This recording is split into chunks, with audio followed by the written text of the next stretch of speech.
നമസ്കാരം. ലോക സാമ്പത്തിക വ്യവസ്ഥയുടെ ഹൃദയമിടിപ്പായി വിശേഷിപ്പിക്കപ്പെടുന്ന ഹോർമൂസ് കടലിടുക്കിനെ ചുറ്റിപ്പറ്റി വീണ്ടും ഒരു ഞെട്ടിക്കുന്ന വെളിപ്പെടുത്തൽ. ലോക എണ്ണ വിപണിയെ പിടിച്ചുകുലുക്കാൻ ശേഷിയുള്ള ഈ കടൽപാതയിൽ മാസങ്ങളോളം രഹസ്യമായി നടന്ന ഒരു അമേരിക്കൻ സൈനിക ദൗത്യത്തെ കുറിച്ചാണ് ഇപ്പോൾ ലോകം ചർച്ച ചെയ്യുന്നത്. ഹോർമൂസ് കടലിടുക്കിലൂടെ അമേരിക്കയുടെ രഹസ്യ എണ്ണ നീക്കം വെളിപ്പെടുത്തി അമേരിക്കൻ പ്രസിഡന്റ് ഡൊണാൾഡ് ട്രംപ് തന്നെയാണ് നേരിട്ട് രംഗത്ത് വന്നിരിക്കുന്നത്. ഇറാൻ അടച്ചുപൂട്ടിയ തന്ത്രപ്രധാനമായ ഹോർമൂസ് കടലിടുക്കിലൂടെ അതീവ രഹസ്യമായി 10 കോടി ബാരലിലധികം എണ്ണ കടത്തിയതായാണ് ട്രംപ് അവകാശപ്പെട്ടിരിക്കുന്നത്.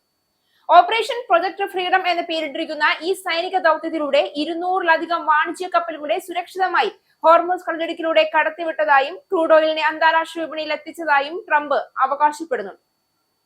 രാത്രികാലങ്ങളിൽ ലൈറ്റുകൾ തെളിയിക്കാതെയാണ് കപ്പലുകൾ നീങ്ങിയത് എന്നാണ് ട്രംപ് അവകാശപ്പെടുന്നത്. ഇറാന്റെ പക്കൽ റഡാർ സംവിധാനങ്ങൾ ഇല്ലാത്തതിനാൽ ഈ നീക്കം കണ്ടെത്താൻ അവർക്ക് സാധിച്ചില്ല എന്നും ട്രംപ് അവകാശപ്പെട്ടു. ഒറ്റ രാത്രിയിൽ മാത്രം ഇത്തരം 22 കപ്പലുകൾ പുറത്തെത്തിച്ചു.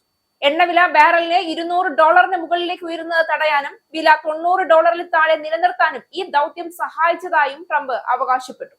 ഹോർമൂസ് കടലിടുക്കിന്റെ നിയന്ത്രണം ഇപ്പോൾ അമേരിക്കയുടെ കൈവശമാണെന്നും ഇറാന്റെ സൈന്യം പരാജയപ്പെട്ടതായും ട്രംപ് സോഷ്യൽ മീഡിയയിലൂടെ അവകാശപ്പെട്ടു. മെയ് മാസത്തിൽ ആരംഭിച്ച ഈ ദൗത്യം ഇടയ്ക്ക് നിർത്തിവെച്ചതായി റിപ്പോർട്ടുകൾ ഉണ്ടായിരുന്നുവെങ്കിലും അത് തുടരുകയായിരുന്നുവെന്നാണ് ട്രംപിന്റെ പ്രസ്താവനയിൽ നിന്ന് വ്യക്തമാകുന്നത്.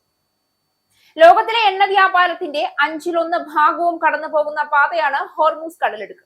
ഫെബ്രുവരി 28 മുതലാണ് ഇറാൻ ഈ പാത അടച്ചത്. ഈ മേഖലയിൽ അമേരിക്കയുടെ അപ്പാച്ചെ ഹെലികോപ്റ്റർ ഇറാൻ വെടിവെച്ചിട്ടതിനെ തുടർന്നാണ് സംഘർഷം രൂക്ഷമായത്. ഇതിന് മറുപടിയായി ഇറാനിലെ ടെഹ്റാൻ, ഇസ്ഫഹാൻ തുടങ്ങി വിവിധ നഗരങ്ങളിൽ അമേരിക്ക വ്യോമാക്രമണം നടത്തിയിരുന്നു. ഇതിനെതിരെ ഇറാൻ റവല്യൂഷണറി ഗാർഡ് പശ്ചിമേഷ്യയിലെ അമേരിക്കൻ സൈനിക താവളങ്ങളിലെ 18 കേന്ദ്രങ്ങൾ ലക്ഷ്യമിട്ട് തിരിച്ചടി നൽകുകയും ചെയ്തു. എന്നാൽ ഇവിടെ ഉയരുന്ന ചോദ്യങ്ങൾ വളരെ ഗൗരവമുള്ളതാണ്. ലോകത്തെ അറിയിക്കാതെ ഒരു രാജ്യം ഇത്തരമൊരു സൈനിക ദൗത്യം നടത്തുന്നത് അന്താരാഷ്ട്ര നിയമങ്ങളുടെ ലംഘനമാണ്. എണ്ണ വിപണിയെ സ്ഥിരതയിൽ നിർത്താനുള്ള ശ്രമമായിരുന്നു ഇത്, അതോ പശ്ചിമേഷ്യയിലെ അമേരിക്കൻ ആധിപത്യം ഉറപ്പിക്കാനുള്ള മറ്റൊരു നീക്കമോ? സമാധാന ചർച്ചകൾ ഒരു വശത്ത് നടക്കുമ്പോൾ മറുവശത്ത് സൈനിക ശക്തി പ്രകടനം നടത്തുന്നതിലൂടെ അമേരിക്ക എന്ത് സന്ദേശമാണ് നൽകുന്നത്?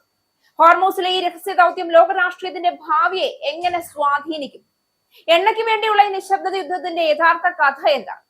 അങ്ങനെ അനവധി ചോദ്യങ്ങളാണ് ഇപ്പോൾ നാനാഭാഗത്തു നിന്നും ഉയരുന്നത്.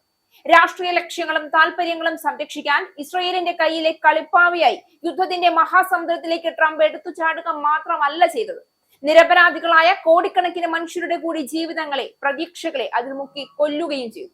അതിന്റെ കരകാണക്കടലിൽ ലോകം മുഴുവൻ ഒരൊറ്റ ശ്വാസത്തിനായി നിലവിളിക്കുമ്പോൾ ട്രംപിന്റെ ഇത്തരം വാദങ്ങളൊന്നും മതിയാകില്ല അതിന്റെ വേദന കുറയ്ക്കാൻ, മരണപ്പെട്ടവരുടെ, ഉച്ചവരെ നഷ്ടപ്പെട്ടവരുടെ നോവില്ലാതാക്കാൻ.